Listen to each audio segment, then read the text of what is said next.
Toya talks. Council estate to corporate space. First gen Nigerian setting the pace. From Goldman Sachs to PwC. Building legacies for all to see. Dyslexia couldn't stop this flow. Law degree, just watch me grow. Masters of the game we show. Every sister how to own their throne. TOIA, let me show you how to navigate and elevate, that's what we do. Black Queen, energy growing. Hello and welcome to this week's episode of the Toy Talks podcast. My name is Toy Washington and we're live. How is everybody doing? It's been some time, but now that I've passed my exams, I can come here and kind of speak a lot more freely. Y'all know I'm spiritual in practice, in heart, and by nature. And something that I hadn't shared is, and if you follow me on my Instagram, then you will be aware of this, but I enrolled on an international course, and I had enrolled when I was actually on maternity leave. I needed something to focus on. I've shared with you kind of some of the struggles that I had in terms of my maternity leave. I had to go into therapy. Like, there was a lot that happened as a result of giving birth to my daughter. I suffered from postpartum depression, but also as well, being a firstborn daughter, overachiever, it came with its complexities when it came to self-worth, and I've had to go back into therapy and deal with a lot of that. But definitely overachieving has become like a backdrop of my life. And while some people will be saying, well, you're still achieving, it's the need to constantly be achieving something that I think is quite unhealthy. That being said, I'm working on it. I'm in therapy. I was in therapy during my maternity leave, but I'd enrolled on this international course, and for all intents and purposes, I was given a year as part of this course to complete it. Unfortunately, because of the stresses of being a new mother, and to reasonably think that I could actually pass this course in a year was crazy. But I was studying, I was revising, and then I got to a point where I contacted the institution and the board, and I was like, listen, I'm a new mum. And I was just very honest about some of my challenges, what I was going through. And I asked for an extension, completely expecting to get a 3-month extension. I actually got a 6-month extension. And I passed with a distinction. It's an international recognized course that's on par with kind of what I do for a living. But more so, it gives me an edge. It gives me the opportunity to widen the scope of what I do. And as part of being a subject matter expert, I've always told you all, it's important to keep being in a continuous state of learning. No one knows everything. And for me, my dad set an amazing example for me when he retrained to become a barrister after being an accountant for over 20 years. And when he went back into education to retrain to become a lawyer, and a damn good one he was. But the point is, if my dad could do it with 3 kids, a wife, a household, and all the complexities that come with kind of being a black man in the UK, then if my dad could do it and set the example for me, I felt, I could do that. So in a nutshell, every time I've been recording, every time you see me on Instagram and I'm stressing or looking into the distance, I was preparing for these exams and balancing motherhood, being a wife, a home, just work, career, everything. It was bloody difficult. And this is why I always say to people, and we're going to get into this a little bit later on, because I was asked a question, and I will be discussing it later. Before you have kids, try and do as much as you can, because once you have the responsibility of a child, things become difficult, especially when you want, and it's not impossible, it's just difficult. There's not enough hours in the day already. So I'm here to say that a lot of me being distant, not being able to kind of release a podcast every week, not being able to kind of be present. Up until recently, I've been a lot more present on social media, but there was a point where I wasn't. I was revising for these exams because for me, that was more important than anything else. So yes, I passed these exams. I got a distinction. I am so happy. I got my certification literally within a few hours of sitting the exam. And I had already saved up a pot of money to retake, because I was like, I'm going to have to retake. And I didn't. And I hope this serves as inspiration, encouragement for those of you who are studying, because it's not easy, with or without children. Studying is not easy, especially as an adult, when you have responsibilities, when you're having to deal with the treacherous waters that is the world of work, especially as a Black woman. It's just not easy. So I'm hoping that this serves as an encouragement, and I'm done. And I don't think I actually sat in it. And again, this is part of the whole overachieving thing. But even Kay was like, you need to sit in this because you did this. And if anything, you're inspiring me because of your drive to continuously just want more. So that was actually really nice for Kay to say. And, you know, for me, I need to be in a constant state of spoiling myself. But yes, I do need to definitely take the time to really appreciate my hard work. But yes, I wanted to explain that. Very important. There is a lot that's happened since I haven't posted a podcast in the last couple of weeks. So we had the Met Gala, and you guys be asking Rihanna for an album, and she gives you a baby each and every time, and she does it so gracefully. Something I really respect about Rihanna is she doesn't have a need to return to music, because I think that her creativity is being served in other business ventures, one being Fenty Beauty and one being Savage Fenty. She's a billionaire in her own right. If she's going to release an album, it's going to be because of the love of music, or it's something that she knows that in herself she needs to fulfill, not something that she needs to do, because I don't think she needs to do anything. And I love the way that Rihanna just lives in her grace. Like, she's in her motherhood era and she's embracing it in such a graceful way. And I love the fact that Rihanna doesn't feel the pressure to release anything that she doesn't want to do. All she wants to do is release them babies. And I love it for her. So congratulations to Rihanna. I love Rihanna's attitude. I love her. I think me and Rihanna would be really good friends. I need to know her star sign. In my delusion, I think we would be great friends. But talking on the Met Gala, the theme of the Met Gala this year was super fine tailoring, Black style, Black fashion, and dandyism. And you can't talk about those key themes without mentioning Andre Leontelli. I was first introduced to him on America's Next Top Model. I think most of us were, who maybe wasn't in the fashion industry. He epitomized the reclaiming of fashion. And he was very tailored, very creative, very majestic, very fashion forward. And for me, he embodied the theme of the Met Gala this year. What I was kind of disappointed at is that they didn't center the Met Gala around him to pay respect and homage to him. I know that the creative director of Vogue, allegedly, him and the creative, I can't remember her name, but they based The Devil Wears Prada on her allegedly. But her and Andre Leontelli did not get on very well. In fact, it's been alleged that she really mistreated him, treated him really, really badly. But I think this is an opportunity, and during the Met Gala, for fashion and Black fashion and tailoring to really kind of push forward and demonstrate how Black culture used fashion to almost demonstrate against oppression by using creative expression through fashion. And this is the bit about the Met Gala that I don't think people tend to understand. That's why this theme this year was so important, because it's about recognizing the cultural strength of the Black community, both in America, in the UK, internationally, globally.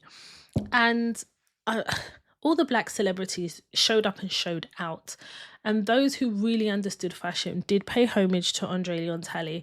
But I just felt like they could have really promoted it around him and gave him the respect he deserves through the Met Gala. Because I'll give you an example. Jidenna.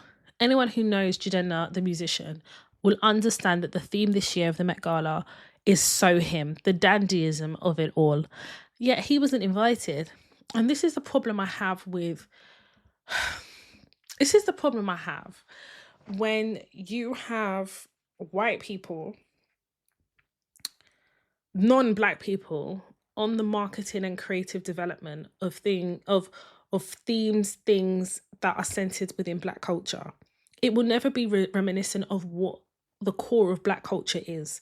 So for me, Jadenda not being invited was problematic because he epitomizes the kind of that type of tailoring, that clean cut dressing, that kind of that era of fashion at its finest. And don't get me wrong, there were some celebrities that paid homage to Andre Leon Talley, the late Andre Leon Talley, but I just kind of felt like they could have just made it about him and really kind of demonstrated how his fashion evolved over time. That would have further kind of represented what the themes were at every era, up until the present day. And this is just my opinion, right? But saying that, they raised $31 million at the Met Gala. And it's the highest amount raised on record since the Met Gala began. And for me, that just speaks volume about Black culture. And it speaks a lot about the history of fashion and the history of our culture and the evolution of our culture. You have people who appropriate, dip into, and steal Black elements of our Black culture that makes us rich. And I think part of it is because as a community worldwide, we don't actually know the value of our culture. To know the value is to understand our history, and we haven't gate kept it enough. Hence why you've got people, you can name so many people who steal, who pillage, continuously do this. And on actually on a micro level, but it becomes macro when you really understand how much money a lot of these celebrities make out of the Black culture without giving respect to the Black culture. Somebody who I can't stand is J-Lo. She is heavily inspired by the Black culture, heavily inspired by Beyonce. A lot of her vocals for some of her music was by Ashanti. But have you ever heard J-Lo at any award acceptance speech, at any interview, ever reference the Black culture as her inspiration, or ever talk about the women who held her up when her notes were flat? No.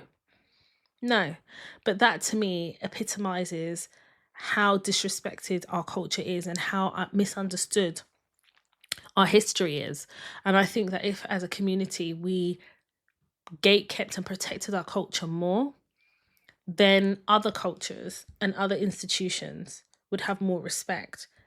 We do not allow ourselves to bask in our riches because we don't know how rich we are in culture. And it takes the Met Gala themes like we had this year to really emphasize how important the Black culture has been to fashion, to music, to everything.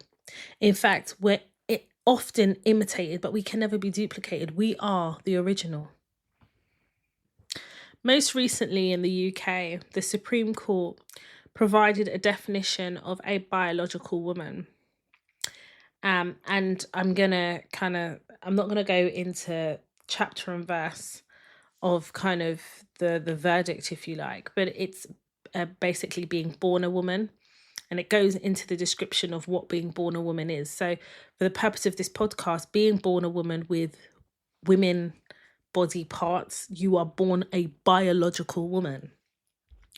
Some people will say, well, did it really need to go to the Supreme Court for that definition to be understood? And I will encourage you to listen to the most recent episodes, the last couple of episodes of the Toy Talks podcast.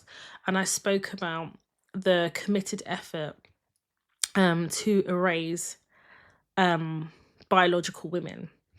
Now, I personally, and I've said this before in previous podcasts, I don't care what you identify with. I don't care how you live your lives, but I don't like the agenda of corrupting children and not allowing children to bask in their innocence and allow children to be children. But second to that, I have a massive problem as myself, a biological woman.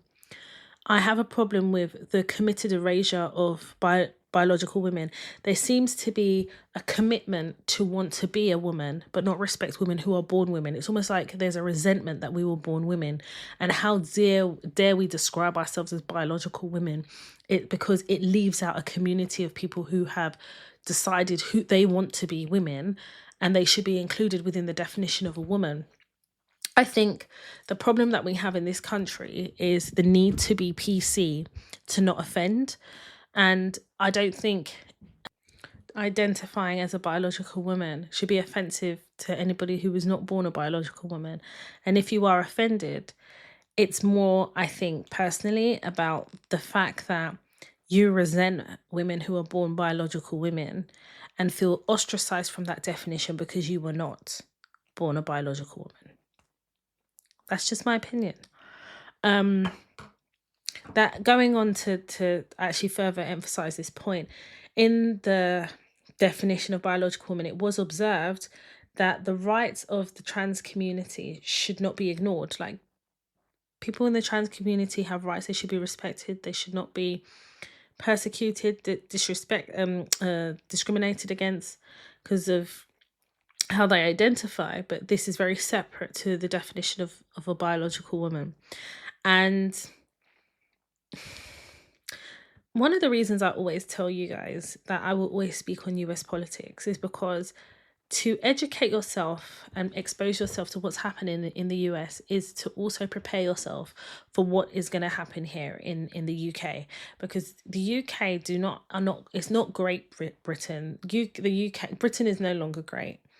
I think there was a point in history where they were great, but I think now what we're doing is, in the UK, is imitating and we are adopting rather than being the leaders and the trendsetters in UK culture. And in the UK, in the US, Donald Trump was very clear about the definition of a biological woman. He was very clear about removing, so for example, he has signed an executive order to remove anyone from the trans community who is sitting in the army. So if you're a trans man, he is not allowing you to serve in the US Army. Now, I can't speak to his motivations other than the fact that he believes in the definition of a biological woman is upheld by the Supreme Court. And as part of his manifesto, he was very clear in making it clear what a biological woman is and the protection of children in terms of young kids being indoctrinated to identify as anything other than what they were born. And I think I agree to an extent when it comes to kids, and I've said this before: leave the children alone, let them enjoy their childhood, let them bask in their innocence for as long as possible, because they're going to spend most of their life as adults. But I do think that when it comes to weaponizing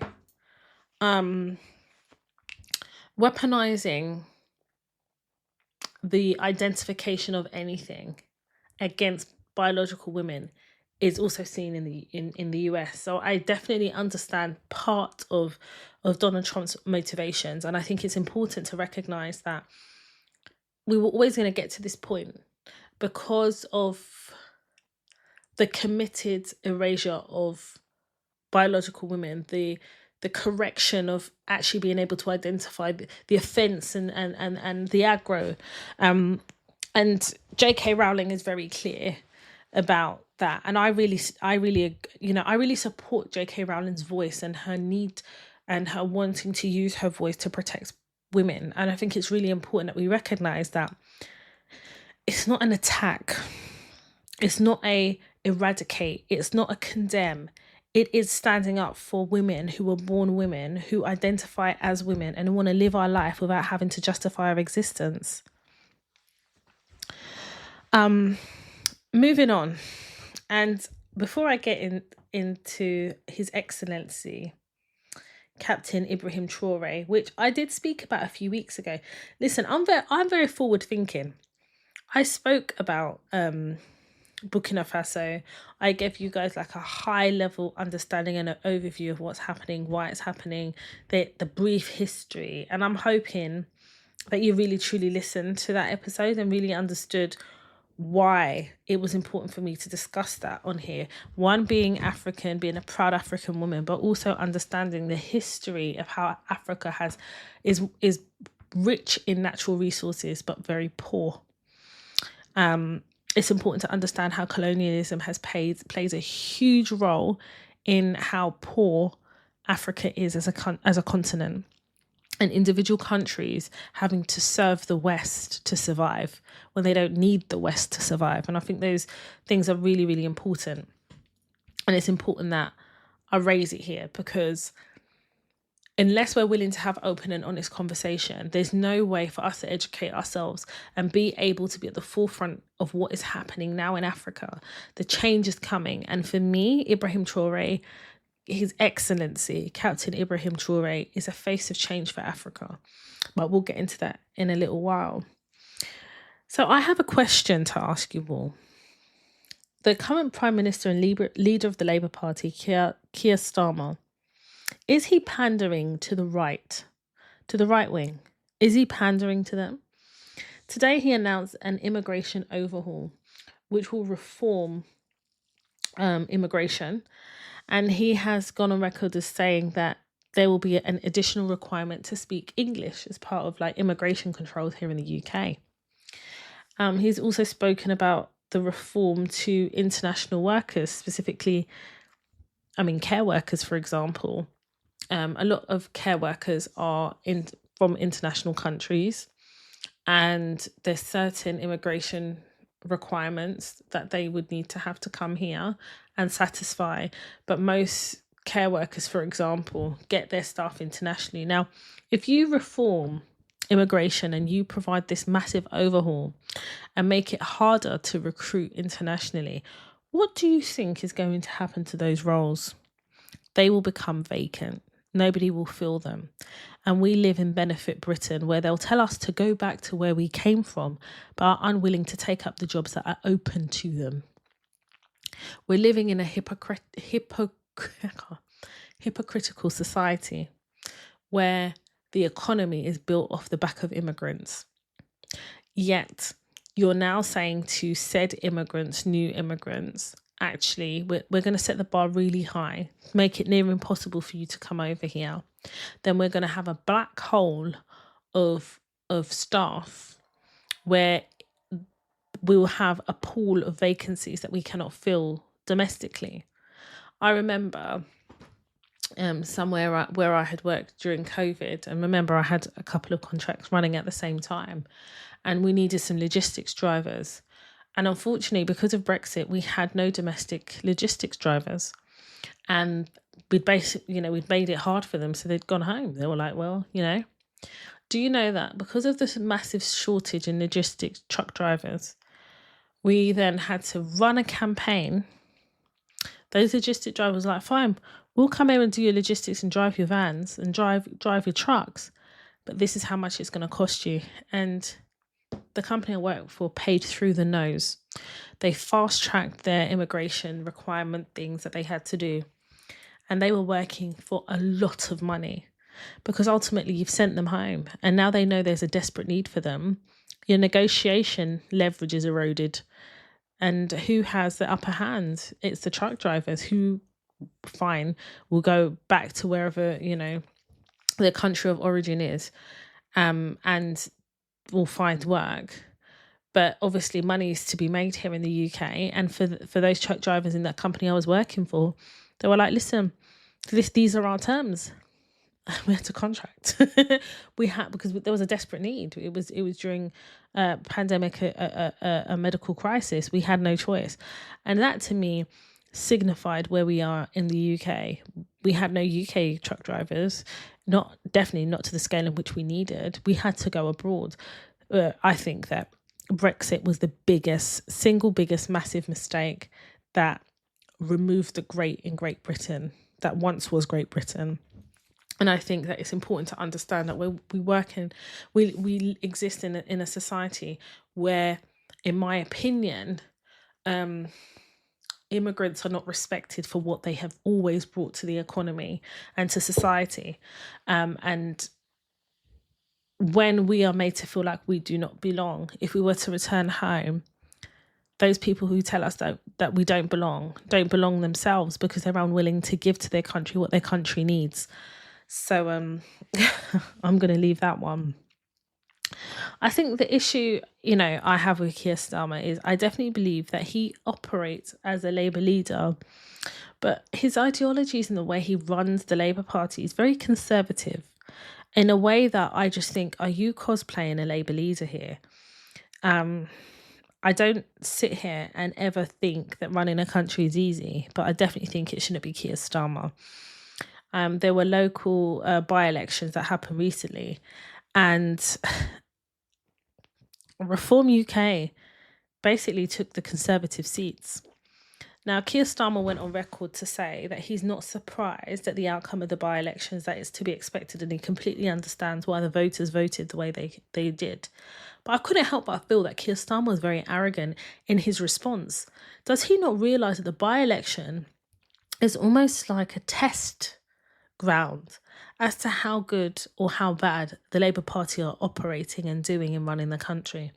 And it's really bad. Because if care's not taken, Reform UK will stand a massive chance of winning the leadership of this country in 4 years. Is it 4 years? I think it's 4 years. And Reform UK with Farage at the helm is bottom barrel hell. Farage has already basically said that effectively he's going to be mimicking what Trump is doing. You know, monkey see, monkey do. He's talking about completely removing remote working from government roles, which, to be honest, I think of all the things to discuss, that should be at the bottom of the list. But he does talk about a lot of the reforms happening in the States and kind of, you know, replicating them here in the UK.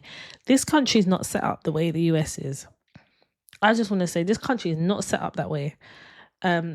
But I think it's a really real consideration that Reform UK in 4 years' time could be running this country.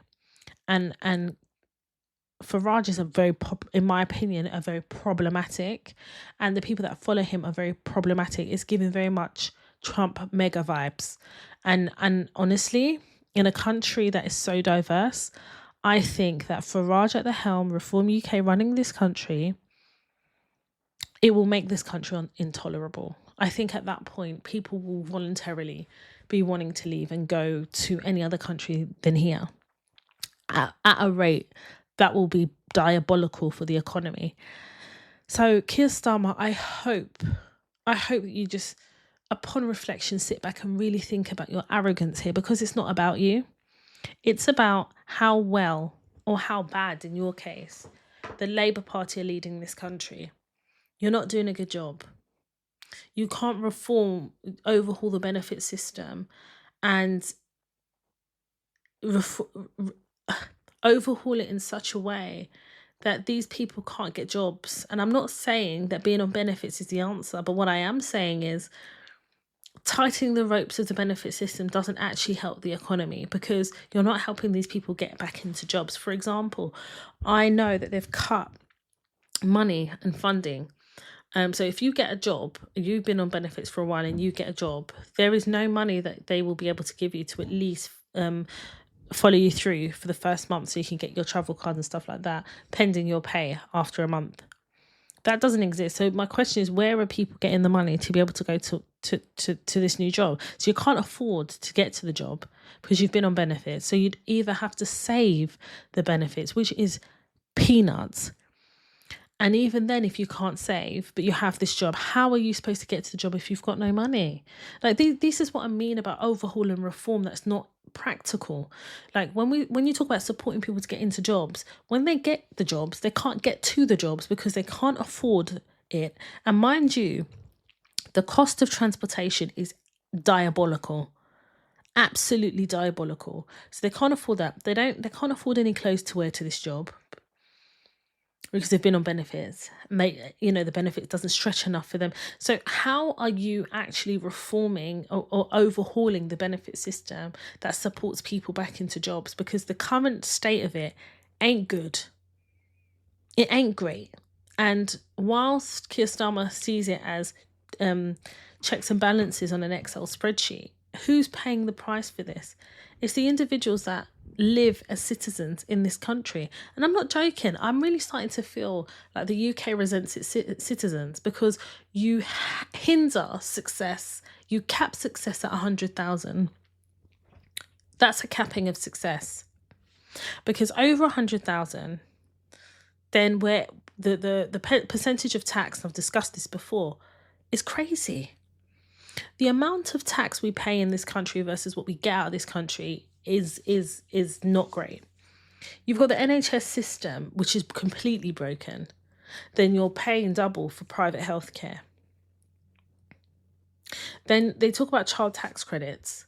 Again, it's capped, because even those people that qualify for child tax credits, you do realise that they may get 33 hours, but independent teaching institute like nurseries will still pay. You still have to pay an additional top up. It's not enough to just have the 30 hours.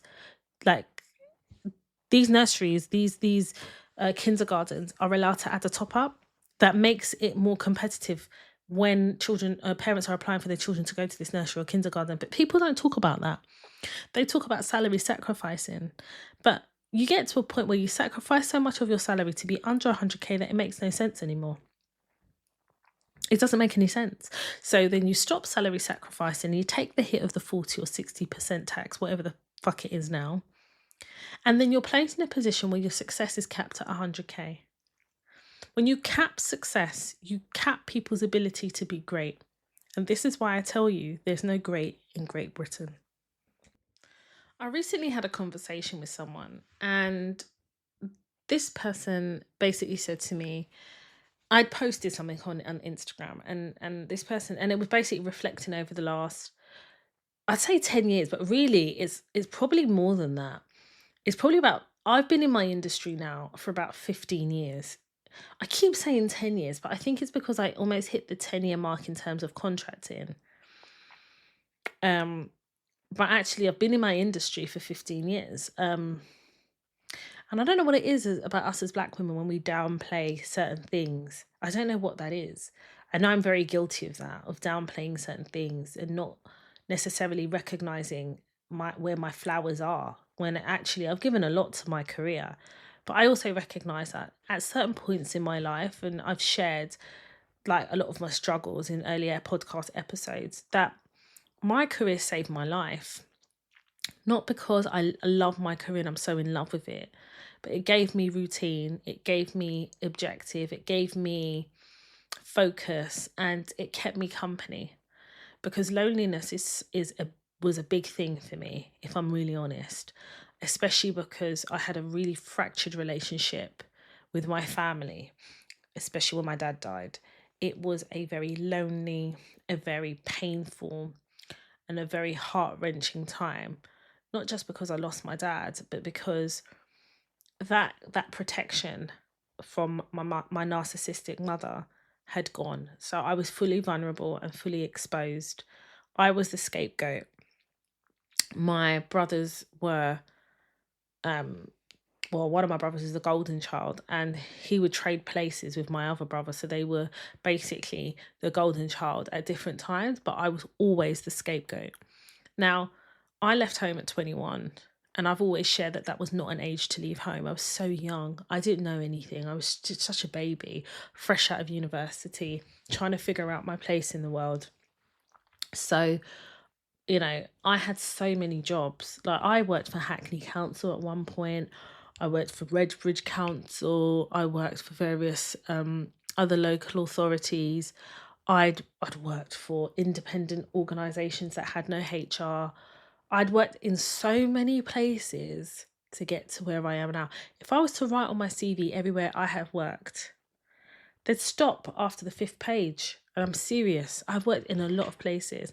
Not to mention, when I was in law school, I was working as a cleaner in the evenings a couple of days in the week because I had to pay for certain things, like, taking out overdrafts and stuff. It just wasn't enough. It wasn't sustainable because I'd already left home at that point. So basically on Instagram, I'd reflected over the last 15 years about kind of how I got to this point and how I see the world of work. And I was asked if I could share those reflections on a podcast. And I was asked more directly about how I did certain things. So I kind of want to get into that. So I just touched upon loneliness. And I think we don't really talk about loneliness a lot. And I feel like there is this stigma attached to, if you are working, your bills are paid, this and this, then loneliness shouldn't factor. And it's a bullshit. Loneliness isn't about career, it's not about being able to pay the bills. It's about feeling emotionally displaced and feeling as though you are not accepted or understood in a world that you're forced to operate in, not knowing how to operate in or where you fit in the world. For a really long time, I never understood my place in the world because for me, my dad was my go-to. He made the world make sense for me. And that's something I've always maintained because the world seemed like a very confused, a very convoluted place. Now I know that a lot of obviously what I was feeling is my undiagnosed ADHD. And the reason I call it undiagnosed is because I haven't got an official diagnosis, but I have been diagnosed by my GP. But obviously I need the referrals and stuff, and I'm going to have to pay for this out of my own money, but that's another story. But the point I'm making is there was a time I was walking home and I was studying for my CIPS, so my SIPs, and it was like 10 o'clock at night. And as I was walking home, I was thinking I had work the next day, so after work I'd had to go to my course and everything. And I was walking home and I was like, "There's no one ringing me to ask me if I'm okay. No one's asking me when am I getting home. No one is. If somebody done something or I was abducted on this one road, nobody would know for a while." And that was quite lonely. The recognition and the realization that I was operating and living my life very singular. And it kind of scared me. It scared me because I felt as though no one cared. And it's not that I was desperate for someone to care, but just to take an interest would have been okay. That would have been sufficient. So for me, I kind of saw work as my comfort. It provided me with money, which gave me opportunities to do certain things.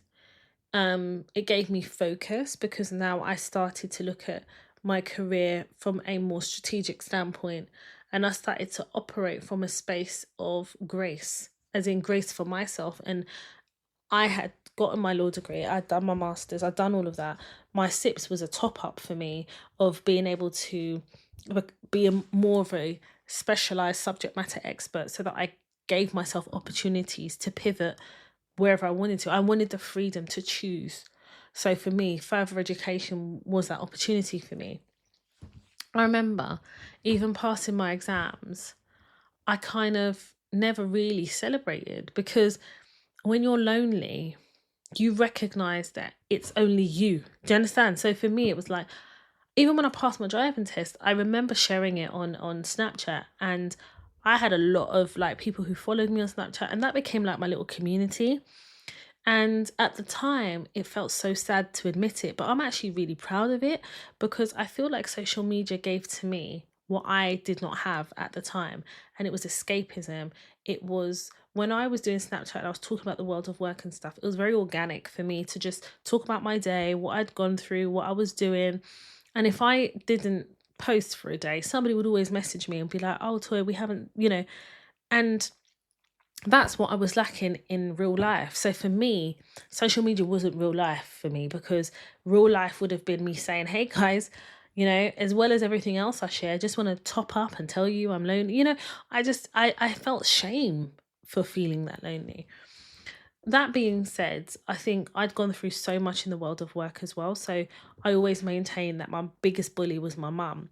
Second to that was the world of work because, again, I had a naivety about work. They prepare us for so much, but they didn't prepare us for the emotional gymnastics of the world of work and navigating non-Black people who would always see Black women, specifically Black women, as a threat. I was always perceived as a threat, and I was just trying to pay my bills. That was really, really difficult. I'd been in situations where my bosses were bullying me. I was showing up and I was ill. My stomach would be in knots. I would be the chronic people pleaser, trying to be accepted. And one day, I had just had enough. I was tired. I was tired. I was choking on the loneliness I felt. I always felt like I wasn't good enough. And I just got to a point at work where I recognized and realized I was being taken advantage of because I was actually good at my job. No one would ever tell me I was good at my job, but it would be the addition of further work and not getting the recognition for what I delivered. It would be, a particular workplace, they would get contractors in because we had like an influx of work. But I was having to train those interim workers, and they would make me feel as though it was my duty to do the work for them so they could get paid. And I just had enough one day. I was working in a particular organisation, and one of the interim workers that they'd got in had promised something to a key stakeholder. He was unable to deliver it. We had an interim boss because they managed to manage my boss out of that role. And he came to me and he was like, "You have to do this." And I was like, "Why do I have to do it? I never promised the stakeholder.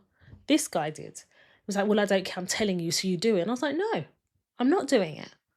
I think at that point I realised my power. And when I say my power, I mean my superpower. I was fast becoming a subject matter expert, and that was power. That was leverage. That was, if you don't fuck off and leave me alone, I will leave here. And I did.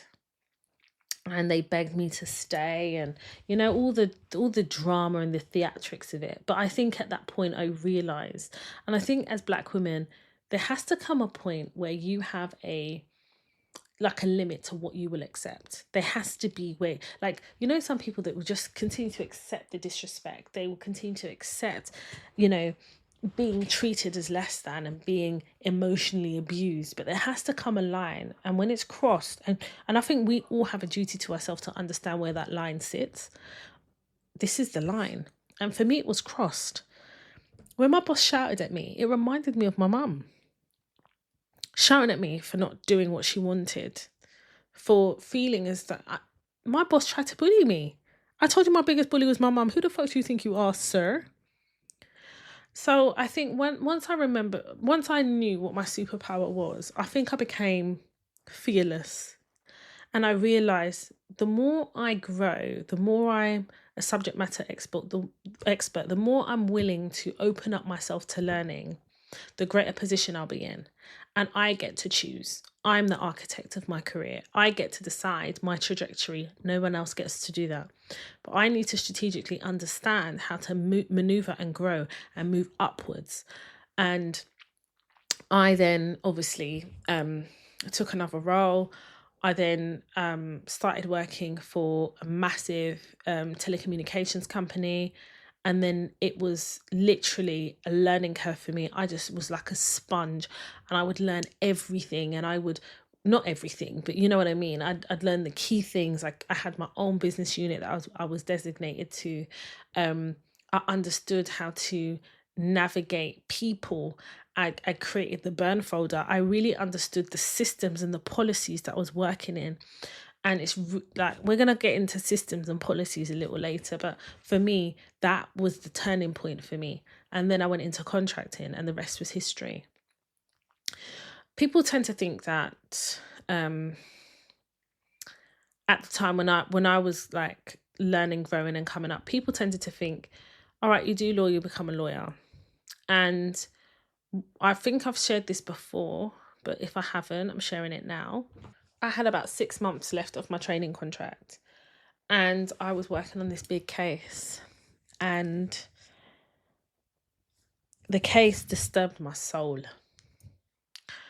And I remember going to my dad, and I was like, "Dad, I can't do this, I was like, "I do not want to be a lawyer because I do not believe in the justice system here in the UK. It's racist. If you live in a fundamentally racist country, the justice system will reflect that. And the justice system is dominated by white people, specifically white males. And I'm watching it being used and weaponized against the Black community. And in my case, a Black woman." I said, "I can't do this, Dad. I don't want to be a lawyer." And he looked me dead in my eye and he said, "You know what? You have the gift of education. You do what you want to do because I've given you, supported you, encouraged you through your education. The world is your oyster." He literally was like, and I've said this before, when I was at law school, I had a natural understanding of contracts. It was something that came naturally to me, and it was something that challenged me. And my tutor was like, right, I think you need to look into this. And then I kind of fell into it. So most procurement teams would have contract managers, but they would be doubling as both. But you would have a leaning, and I really do not like procurement. I find it boring, labor intensive, repetitive. I just don't like it. But the contract management, the commercial contract management, I love. Well, I don't actually, I loved, because I did, at one point I did love it. I fell out of love with it when I realized that love wasn't the emotion that you should attribute to your career. I think for me, I understood that I was naturally talented, and I could, I was okay with kind of doing that as a career, as long as I was continuously evolving and growing. And that what I thought was love was, I was in love with what it gave me at a time when I had nothing. And I still didn't have anything, but I just knew that that feeling of love was a crux. It was a crux to keep me where I was. So I needed to fall out of love with it and fall in like with it and fall in respect with it. And once I got to that point, I then started to see the evolution of my industry, where then roles did start turning up for either commercial managers or commercial contract managers, and being able to contract and grow and work in different organizations, 3 months here, 6 months there, 2 months there. It was the best thing ever, because when I was contracting, I became in charge of kind of like my trajectory in terms of like how senior I was becoming, and I was commanding a certain amount of money. And for me, my CV, it was important for me, and that was part of my strategy, that my CV needed to read like the who's who of my industry.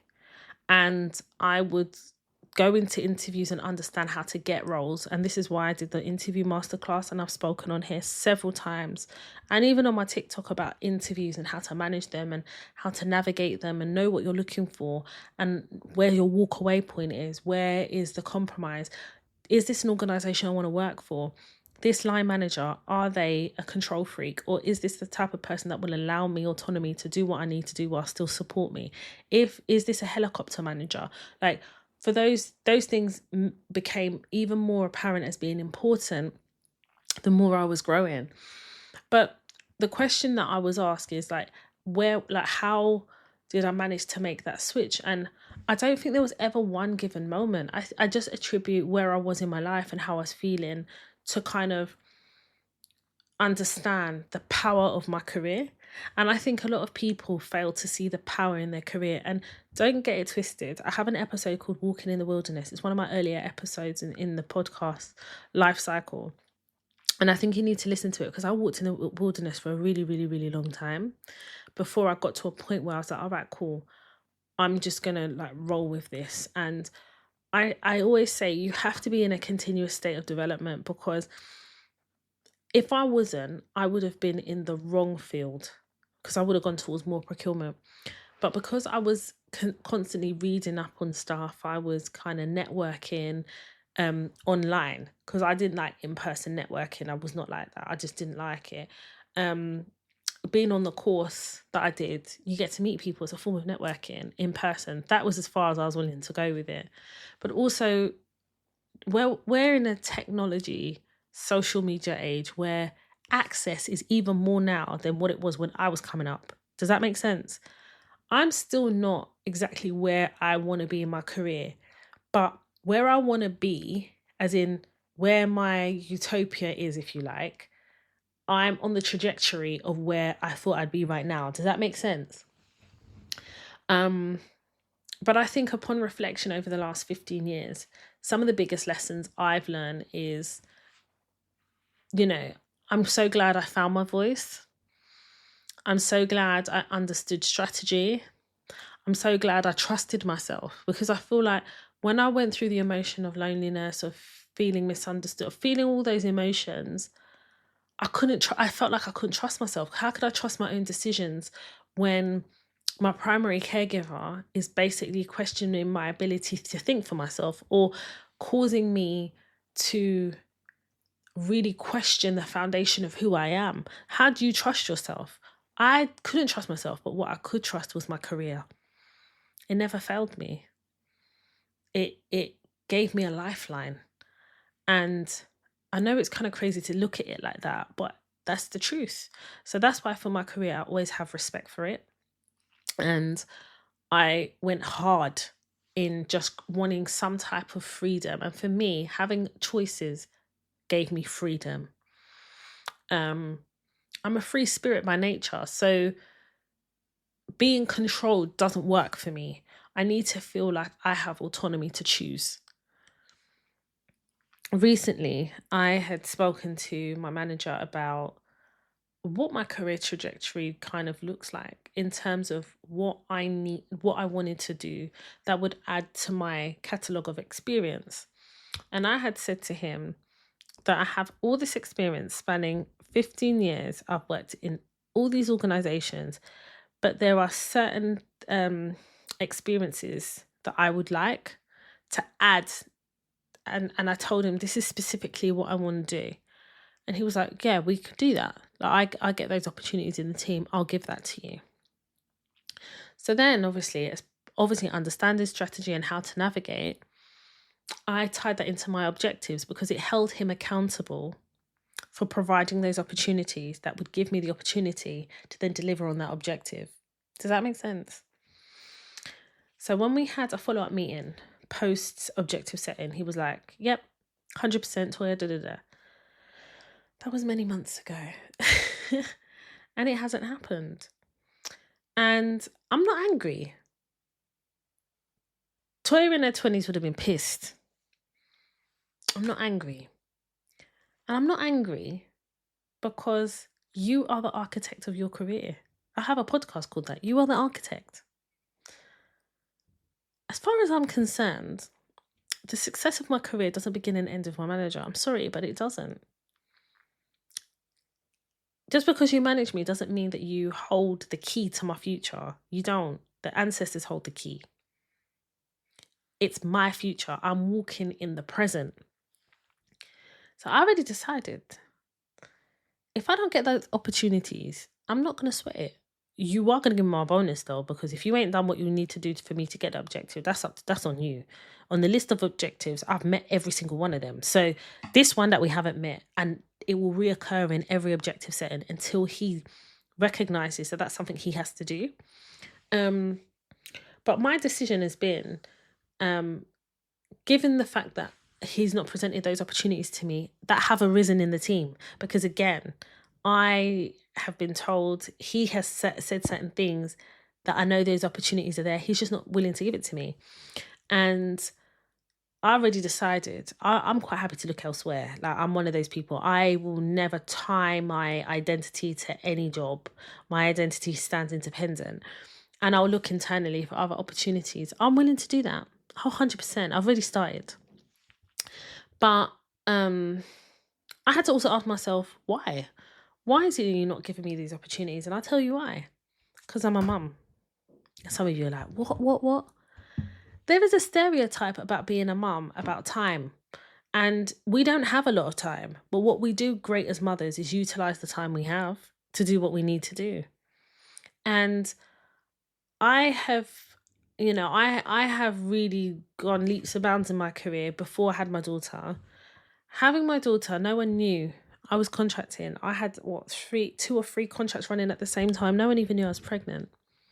So the determination to succeed, it's all there. Everything that I feel like I would need is there. I've done it. I've seen it. But there's this one thing I really need to do, in my opinion, just to give me that edge. And he could give it to me. But I definitely think he thinks because I'm a mum, I'm just not going to have the time. But I'm the person that will work late. I'm the person that will log on the weekends while my daughter's asleep. I'm that person. If I need to go to a 6 in the morning meeting, I will do the 6 a.m. meeting with my headset on. My daughter's watching her program and I'm getting her ready for nursery. You'd be none the wiser. But I'm not sitting here convincing somebody of anything, because I believe that my experience, my academic achievements, even most recently, speak for itself in terms of my determination. I got this recent qualification as a mum, so I don't feel like I've got to prove anything. And I think once you get to that point where you recognize your greatness enough that you don't have to prove yourself, that to me is enough ammunition to know your worth in the market. And it takes time, but you have to know where your line is. That's what I said earlier. You've got to know where the line is. And once it's crossed, you need to be fully focused on where it is you want to go. You need to have those vision boards. Vision boards are so important. I have a podcast about vision boards and how I do my vision boards. I still do my vision boards till today. The 31st of December every year, I'm doing the vision board. Be under no illusion when it comes to me, because I tell you the blueprint. I don't care. I'm honest. I still do vision boards till this day. I have objectives on my vision board that I need to achieve. And believe me, I am focused. And for me, I understand the power of the mind and the power in us that sits in us as Black women. We're living in a society that basically has removed self-belief, capped success. If you don't know who you are in a world that's telling you you're no one, you're in trouble. And you have to know that opportunities are not always going to sit in front of you. You have to go out and get them. You have to be motivated enough to want more. If you're motivated by money, that's not going to be enough, It needs to be money and something else, because I feel like when the money comes in, then will that fulfill you? Do you know what I mean? One of my motivators is money, but one of. I also like to be in a continuous state of learning. I need my brain to be ticking. I need to be challenged. I need to be able to think outside the box. Like I was asked to provide a contractual review on something quite big.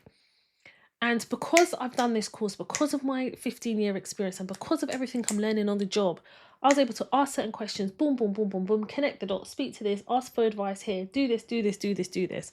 And now I'm submitting something to get that will enable me to provide that commercial contract review. Do you understand? This is what I'm saying about understanding that your destiny doesn't need to lie in just one place. And it's easy to get comfortable. Oh my God. My current place, if I wanted to get comfortable, I could, but I can't afford to.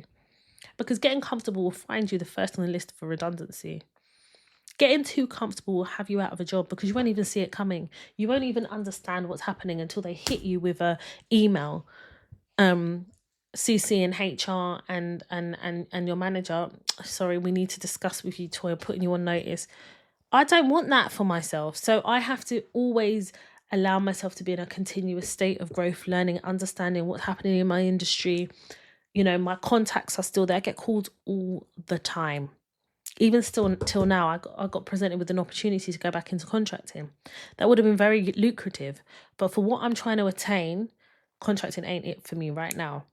And given the taxes and the increase of national insurance for companies, it's too much for me. I'm not doing all of this. It's not viable. Outside roles made contracting so much more lucrative. But given that I don't have the same rights as I would do as a contractor inside IR35, I think I made the right decision to go perm. Now it's about the next steps for me to get to certain things. So I'm hoping that helps in terms of the question I was asked and being reflective enough to share it here. And understanding that, when you're in your career, there's a level of vulnerability because you're in the unknown, hoping for the best. And I think that's okay. But you have to have personal goals. You have to have personal objectives of your own. And these things you don't necessarily have to share with your organization or with where you work with your line manager. You just need to know, right, the next 2 years, this is my trajectory. This is what, and then in a way, it kind of feeds into your work objectives because you need A and B to connect for you to get C, D, E, F, G. But your boss don't need to know about C, D, E, F, G. Do you get what I'm saying? I was listening to highlights of a podcast actually, and I don't know if you guys follow NFL and Deion Sanders and the draft picks, but they were talking about how black people, their child will be exceptional at certain sports, and they put them in them sports. They put them in the sports camps. They get them there. They're the elite athletes. But white people will get their child into sports, but also will make sure the child knows the business of the sport that they're operating in. And it's so true. And true of that is of the working world. It's not just about going into the world of work that education doesn't prepare you for anyway, but it's not about being a good employee. Do you know what it's about? Understanding the strategies to achieve and attain success, understanding how to navigate, understanding how to discern in an organization, understanding how to achieve your objectives, and knowing when to leave. It's about knowing how to deal with difficult managers, or the managers that will take the credit for your work. How are you navigating that? I've got podcast episodes about that. I've got so many podcast episodes. I take fucking offense when somebody messages me and says, Toya, do you ever talk about this, and this topic? Which episode can I find that in? I'm always going to ignore you.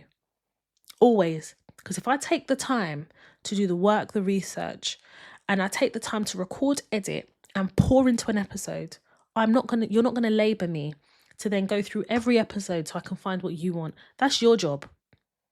And when you tell me that, that means you're not even invested enough in your own success. Because if you are invested enough in your own success, you go looking for the information. That's what I had to do. I was navigating before there's an explosion of podcasts that talk about all these world of work stuff. I'm giving you guys the fucking blueprint here. So if you can't do the work by listening to the podcast, don't come to me to try and find a shortcut, because I'm not giving you that. There are no shortcuts to success. Honey, we're all on the long road, honey. We're just in different lanes. That's all. We're all on that long road, just in different lanes.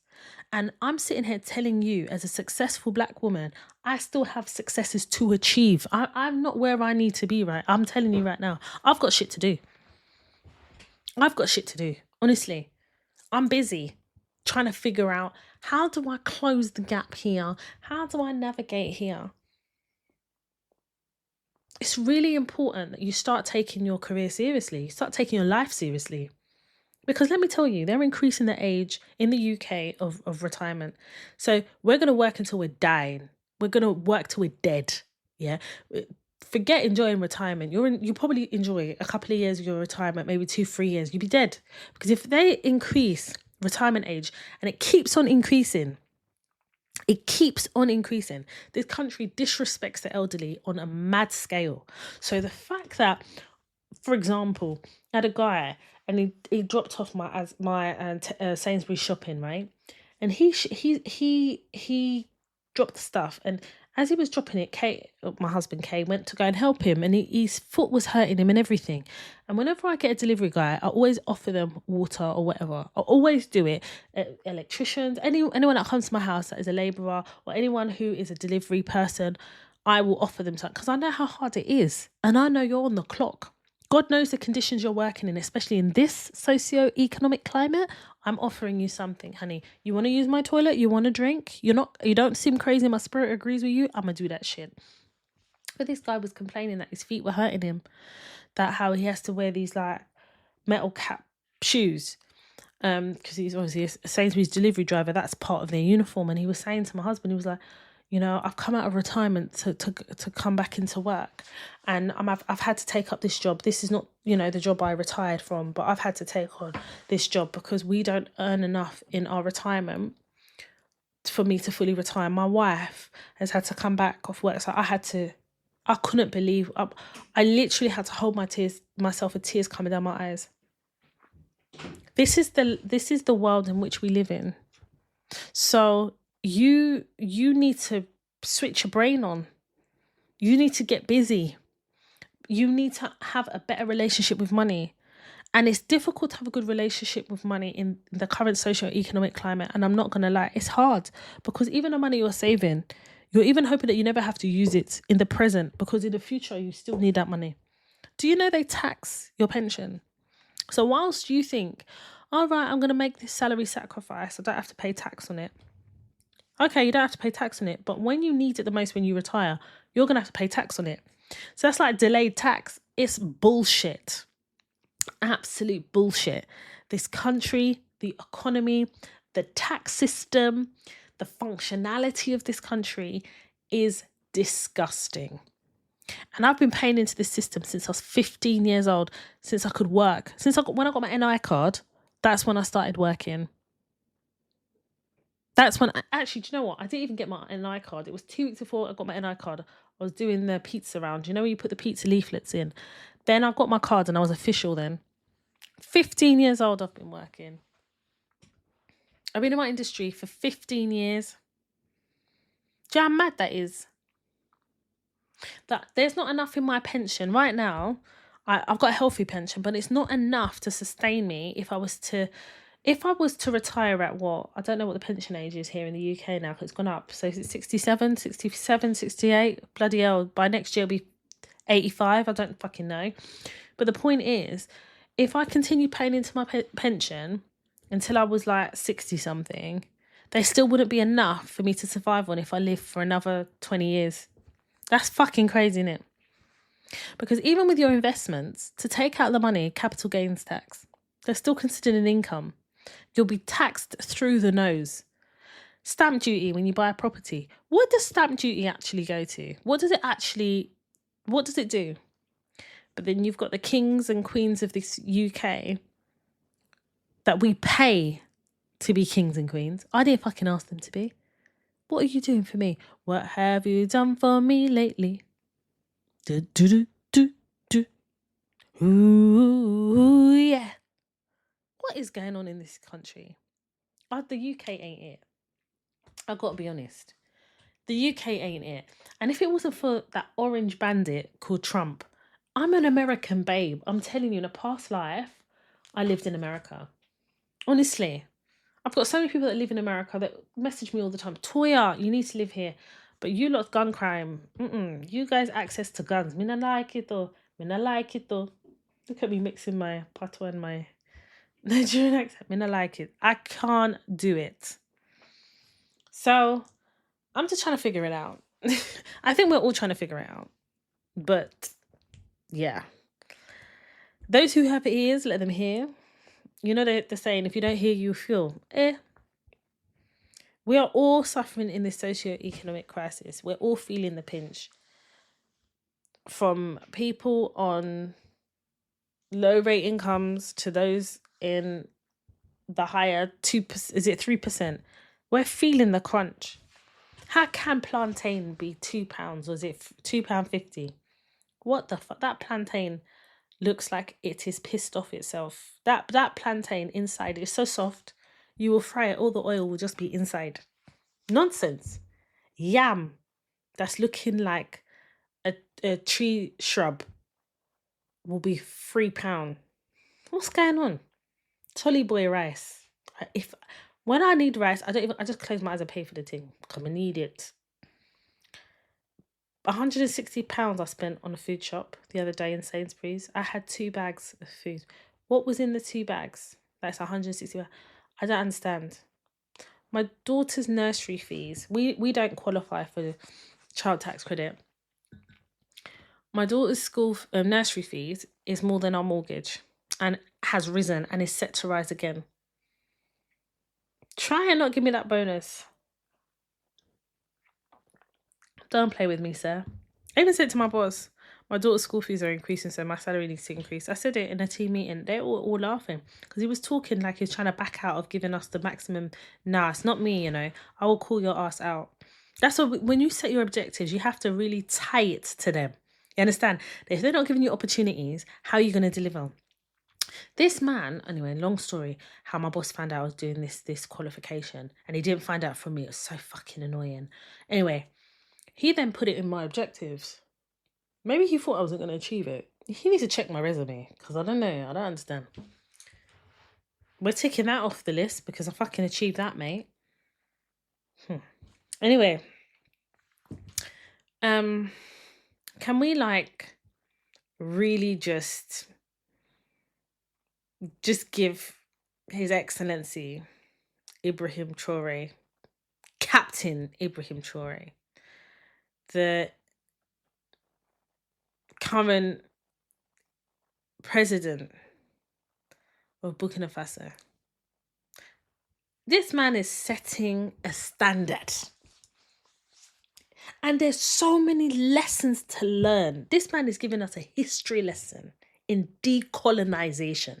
That's what he's doing. We're talking about, if you understand how he became president and everything, we're talking about somebody who has consistently, carefully removed the colonizers from the country. He said, listen, France. Hello? Are you there, France? Your troops need to be out. You do not have a military presence in America. You don't have a military presence in Russia. Why must you have a military base here in Burkina Faso? Oh yeah, carry a load and go. All the debts that Burkina Faso had, I think with the IMF, and they had another debt, Burkina Faso has paid all those debts off. If you want real freedom, take the power away. This is what I'm saying to you about your careers. Yeah, what I said? You have to be the architect of your destiny. If you want to achieve greatness, you cannot be tied in the hand. You can't be tied and oppressed by your current employer and organization. That's madness. Captain Ibrahim Traoré said, get out. He said, and then, France retaliated by, they stopped flying planes into Burkina Faso. Burkina Faso were like, so what?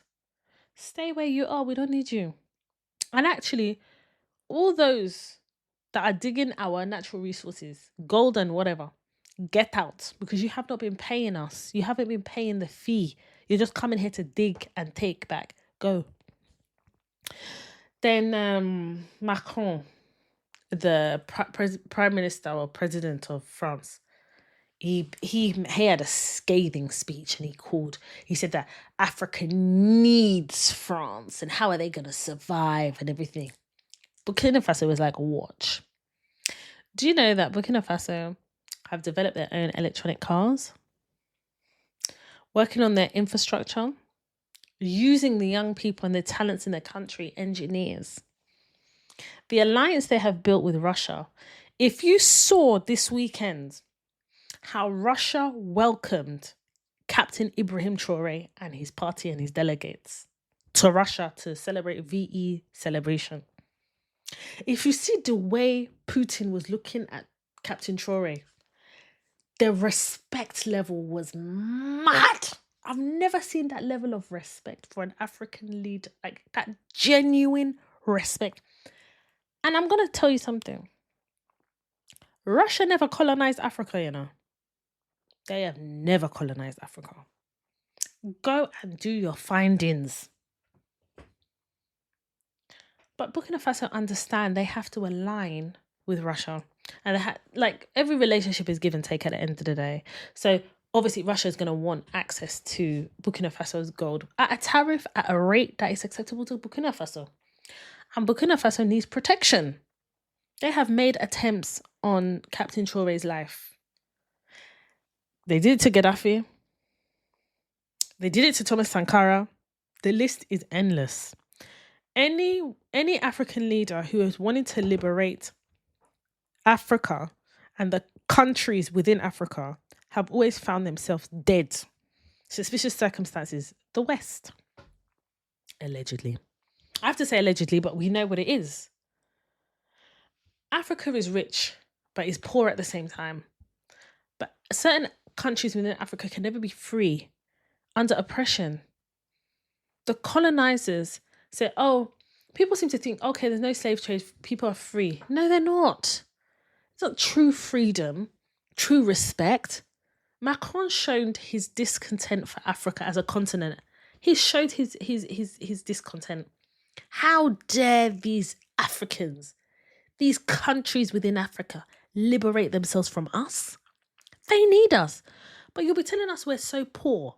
We don't have this, we don't have that, but you want your military bases in the country. Make fucking sense, innit?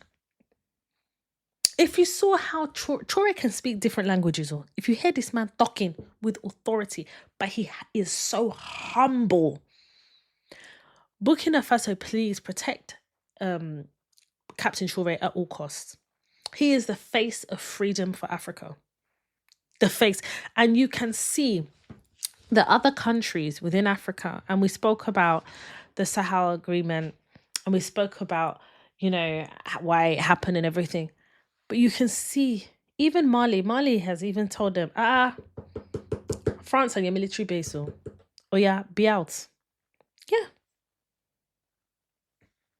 Other countries now are rising within Africa to say, we want to own our country. We are in charge about who we do business with in terms of our natural resources. And you'll be surprised how much the West depends on Africa. Don't allow them to fool you. Go and do your findings. For me, it's very spiritual. Africa is very rich for a reason. It's spiritually very rich. But unfortunately, we have very poor leaders who are mentally poor in their understanding of the richness that they hold. Nigeria, I've never been more ashamed of the president of Nigeria in my life. I'm really ashamed. Because the way he was with Macron, you would never believe that Africa is actually rich standing. I was very ashamed of Nigeria. I was. Because instead of them to support Captain Traoré, instead of them to really lift him up, I feel like the double cross anyway comes from the insiders. It's been alleged as well, they tried to turn one of Traoré's inner circle, gave 5 million. Yeah. And that inner circle, that person in the inner circle went and gave Traoré the money and said, this is the 5 million. They tried to get, and they offered me, what do you call it? Not just immunity, safe passage to another country, status, all of this. Yeah, he gave it to you. He said that I cannot do that to you, allegedly. I cannot do that to you. I cannot take your life.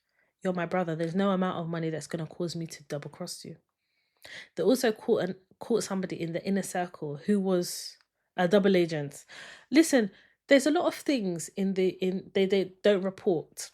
So, for example, all the protests in support of Captain Traoré that has happened in Burkina Faso's embassies here in the UK, the marches of support, BBC haven't covered that. What they want to come and talk to us about is TV license. Sod that your stinking TV license. Stick it up where the sun doesn't shine. Why don't you report the things? That's what's happening in the world. We want to know what's happening in Burkina Faso. Then they try to distract us when the Pope died. Is there going to be a black Pope? There haven't been a black Pope in 1,500 years, motherfuckers. We ain't going to get one now. Are you joking? Stop allowing the media to distract you. They treat us like we're a bunch of motherfuckers, to be honest. If you don't shine your eyes, and if it's not for the advancement of social media, we'd be finished. Our brains would be cooked and fried like pancake. Honest to God. I think what disappoints me about the UK is the lack of honesty. You can't sit in my face and tell me racism doesn't exist. But then you have leaders, or like, for example, Rishi Sunak. He suffered direct racism as a result of racist people who believe that he doesn't have a right to be here. How dare you? You want to pretend like things that... Just admit it. The UK was front center involved and basking in the slave trade. Talk about the colonization and the committed, persistent objective to destroy the black community. That continues to be the case, huh? Why don't you want to talk about how you invaded Africa and said, no, you see all your spiritualities and your deities, that's rubbish. You're going to adopt Christianity or Catholicism. Africa was not built on Christianity and Catholicism. It was built on spirituality and the deities and the ancestors. That's what Africa was built on. But the problem Africa has is because it's lost sight of our history, you adopt what the white man left you, and they use religion as a source of control. They'll tell you you're evil, you're good, this is bad, this is. Who are you to come to our country and tell us that worshipping in terms of spirituality and the deities is wrong, but yours is right, and yours that is right is white. It's not even reminiscent of our community. Do you know how mad that is? But this is the society that we're living in. And I genuinely think that if you want to enlighten yourself, you're going to have to do the work to research and understand who you are, where you're from, and the superpower that exists within the Black community. Listen, being in this country is understanding that we're so diverse as a country. And actually, if we were open to the honesty of our history, that would be a starting point. But to completely pretend as though the UK didn't have a hand in slavery is mad to me. In colonization, this pillage. Do you know how disrespectful it is that you would steal and loot and then put in a museum and tell us to pay to come and look at it? So that's I think that's crazy. But I also think that whilst we're here, it's important for us to be very aware of who we are, our identity. It's the example I gave before about, you know, white people will put their children into sports and teach them the business of the sports. It's the same way as Black people, we need to understand the strategy and the business of the where we live, the society we live in, the organizations we work in. It's not just doing your role and not wanting to be seen, or doing your role and trying to do it the best you can so they'll accept you. I think it's understanding the strategy of how to navigate is fundamental for our survival in anything. And I think it's really important to understand that as diverse as the UK is, until it addresses systemic racism on different levels, both macro and micro levels, I think we're always going to be in a position where we're having to argue about whether racism and discrimination exists, to be honest.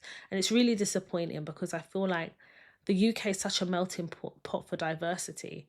But until you embrace the differences that diversity brings, and the differences by respecting our history, by acknowledging it, we'll talk about reparations. For me, the real reparations is returning stolen, looted, and admitting it. For me, admitting the UK's role and returning things and trying to recognize the wrongs by doing the right things, to me, is a step in building respect. Do you get what I'm saying? My parents came here for a better life. They believed in Great Britain. But for many of us, it's becoming a nightmare. Because what we once thought and once told was great is actually difficult. As a Black woman in my current organisation, I do feel as though I feel very blessed in the teams that I work with. But I know that the hurdles I've had to climb are very different to, say, my white counterparts. The fragility they are allowed to inhibit and enjoy and bask in will never be afforded to me. And certain experiences I've had lends itself to the fact that I will never be seen or given the grace of softness. So I have to always operate from a space of strategy and hardness. And I'm always having to be on alert, and it's exhausting. It's fucking tiring. We all know this. It's exhausting. Capping success in the UK by not allowing for anything over 100,000 without being punished through a taxation system. I mean, I just don't understand it. And a lot of first generation children of immigrants, a lot of us, not every one of us, I mean, a lot of us, we understand what success looks like for us.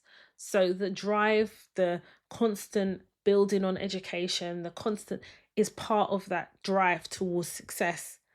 If you cap success, does that mean that that's not success then? Because if you cap it, you haven't reached the full potential of success. Then I have to question that.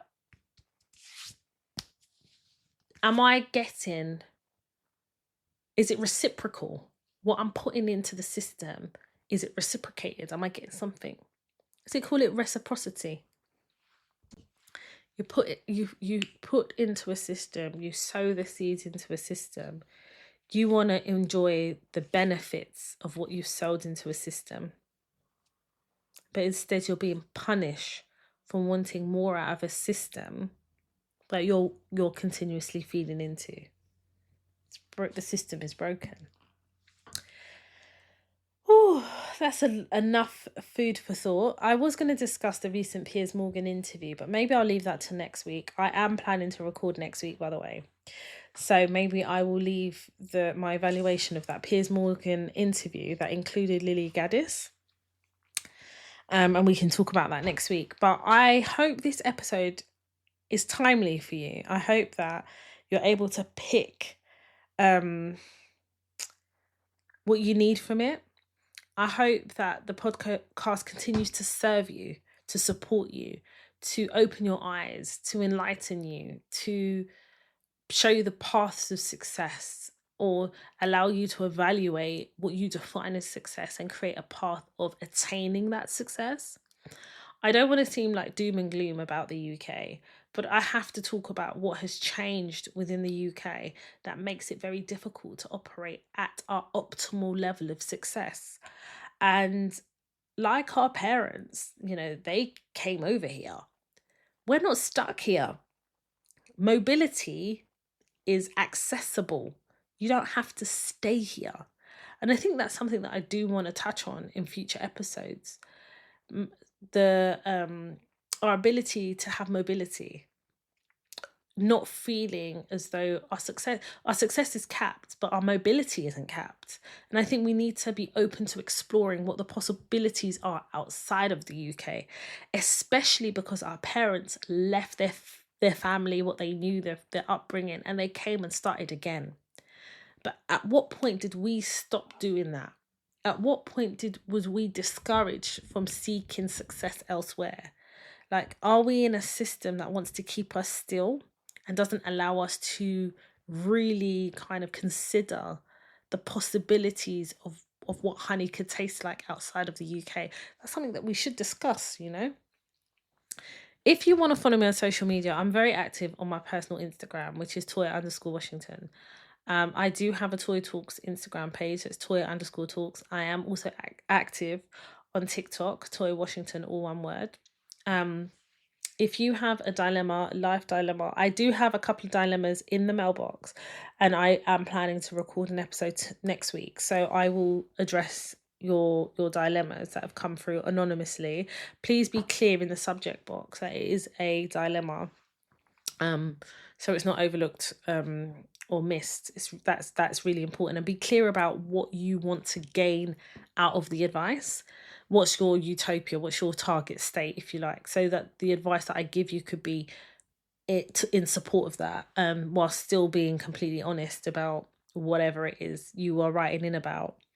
I just want to thank you all for supporting. I want to thank you guys for sharing the podcast and appreciating the podcast. A lot of you re-listen to previous episodes, and I'm very comfortable that I have a good body of work that you can listen to over and over again that will help you in different stages of your career. And I'm hoping that I continue to add to that by recording and releasing episodes like this one that not only educate you about the socio-economic environment in which we currently live in, but also using world events to really kind of illustrate the point of where we are in our career and how we should navigate and the strategies that we should embody. Thank you for listening. I appreciate you. Thank you for seeing me. My name is Toya Washington, and you have been listening to the Toy Talks podcast. TOIA, let me show you how to navigate and elevate, that's what we do. Black queen, energy growing, no fantasy, just real talk. From classroom dreams to boardroom walk. Black woman power, watch it shine. Breaking barriers, redesigning time. From Tottenham roads to CEO, every step teaching what we know. Not just surviving but thriving more. Opening every closed door. Toya Talks, Toya Talks, Toya Talks. Black queens to the top and we're still going.